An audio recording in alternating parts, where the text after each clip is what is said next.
Hello, so I will be making our cornbread dressing for Thanksgiving. So this is what we'll need. A pan is heating up right now with a whole stick of butter. And then once that melts, then we're going to put in some chopped celery and some chopped onions. These are thawed out already.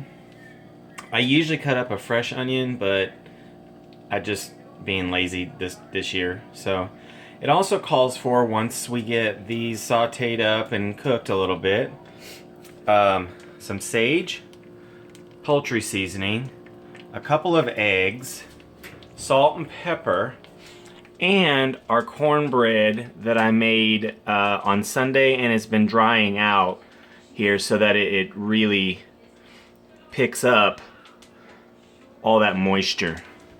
We're also going to use some turkey stock, probably about 2 to 3 cups maybe of turkey stock. So I'll be putting in the onions and the celery here in just a moment. And we'll be right back.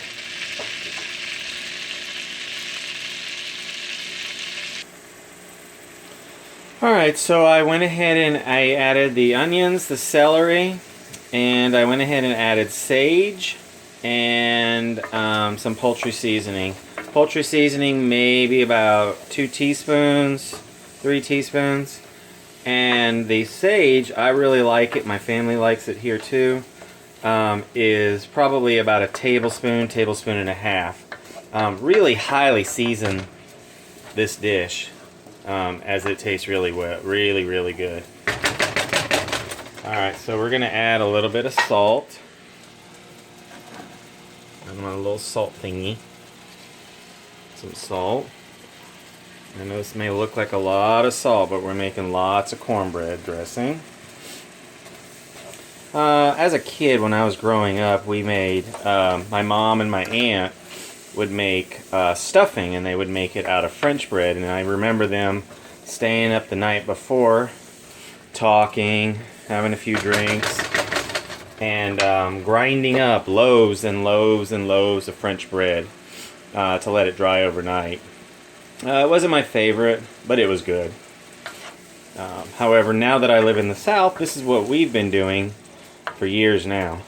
So I will be back with you here shortly, and then we'll start to put together everything once this all sautés up and cooks until the celery is soft. The onions were frozen, so that they are soft already, but the celery, we need to cook that because that was fresh.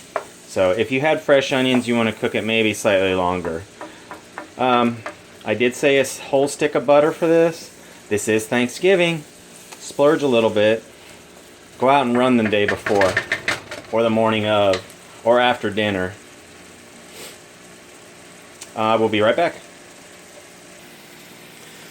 Alright, so here's the turkey stock, the homemade turkey stock that I made. I made that in my pressure cooker on Sunday with some turkey necks, a whole onion, some peppercorns, bay leaves, water, a little bit of salt. You want to be very careful about salting any kind of stock or broth that you make, only because you'll be adding it to something, and you want to go ahead and season your dish up.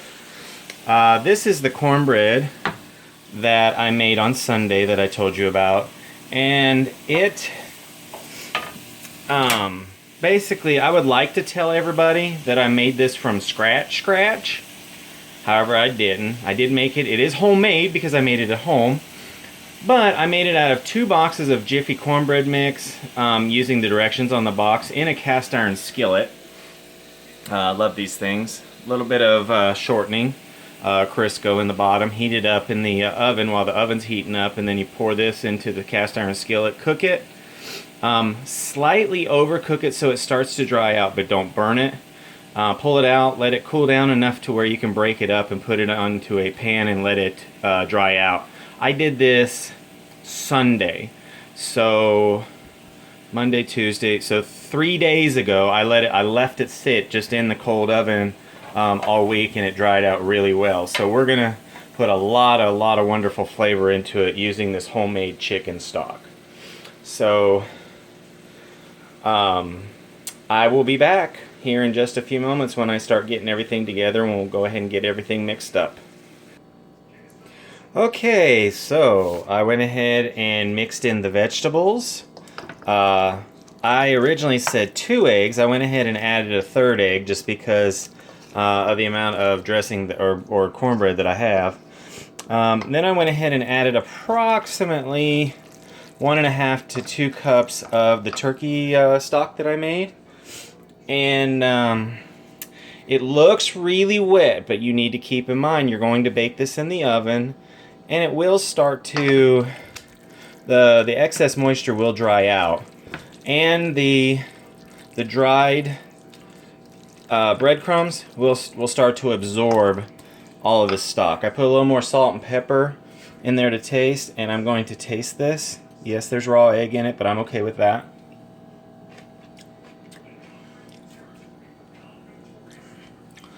Oh, my family's gonna love it. Very tasty. Alright, let me, we're gonna put it into this pan here. If you buy one of these, make sure you take this plastic piece off the bottom. Don't stick that in the oven or you'll have a big mess.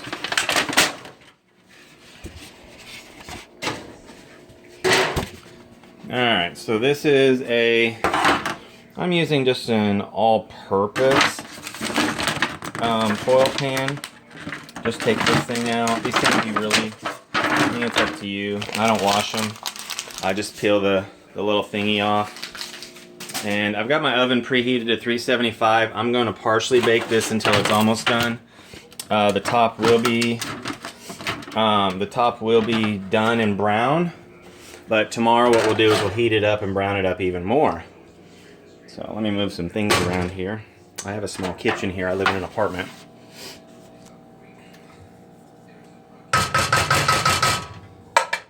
Alright. Ooh, that's heavy. Alright, so we're going to dump this in here.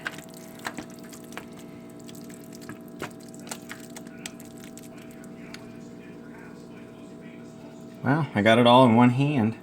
There's a couple little things here. I'll get those here in a second. But what we'll do is we'll go ahead and flatten this out. If I'd have put it in that other pan, it probably would have possibly overflowed, but I think this will be fine here. Sometimes if you don't get quite enough like stock, chicken stock, if you don't want to make your own turkey stock, which I highly recommend you do, even if you don't have a pressure cooker,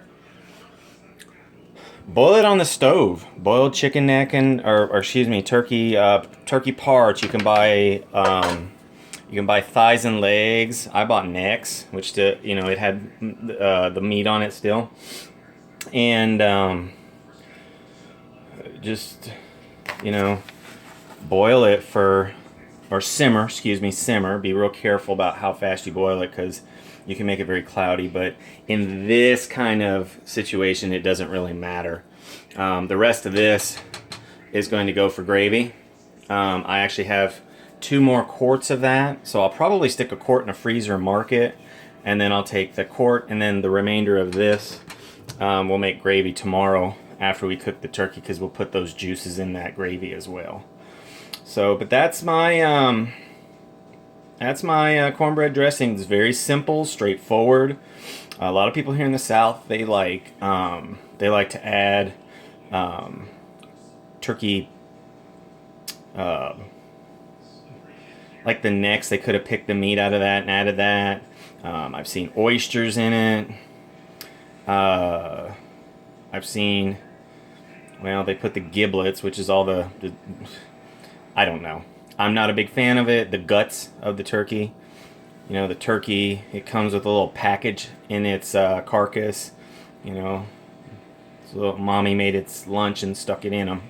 So, but anyways, that's my cornbread dressing. Try it out. Very simple, straightforward, really easy. You don't even have to be a cook to make this, just as long as you don't burn anything. So, happy Thanksgiving. I will post another video after Thanksgiving of everything that we're eating. Turkey, dressing, mashed potatoes and turkey gravy, cranberry sauce, broccoli casserole, and we have a couple of pies that we just store bought. We just bought some really good frozen store pies. We're having some Marie Callender. Me and my cousin, we like cherry.